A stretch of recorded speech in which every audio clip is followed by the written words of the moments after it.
L'autopsie pratiquée a révélé un élément très spécifique. Les personnes avec qui elle était ont gavé son organisme de sucre et d'électrolytes, mais l'ont affamé en protéines. Sans protéines dans l'alimentation, on n'a plus les idées claires. C'est souvent utilisé dans le conditionnement psychologique. Psychologique?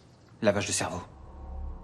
Elle a rejoint une secte. En se basant sur les preuves physiques et le profil psychologique de la victime, on pense qu'une secte opérant dans la région est responsable de sa mort. Y a aucune secte dans le coin? C'est ce que la majorité des gens pensent, mais des estimations prudentes parlent de plus de 2 millions de personnes membres d'une secte aux États-Unis. La plupart préfèrent rester cachés afin de ne pas éveiller les soupçons. Toutes les sectes sont régies par une organisation stricte autour d'un psychopathe charismatique, un homme qui paraîtra intelligent et charmant. Tout comme Jim Jones et son temple du peuple, Tony Alamo et son ministère chrétien ou Charles Dédéric et son église de Cinnamon, cet homme a réussi à convaincre ses adeptes de sublimer leurs besoins pour son propre profit.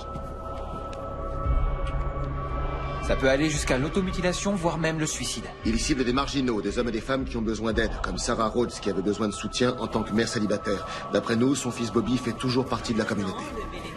Le but premier d'une secte, c'est de vous briser physiquement et mentalement. Les méthodes utilisées sont généralement l'isolement et la privation.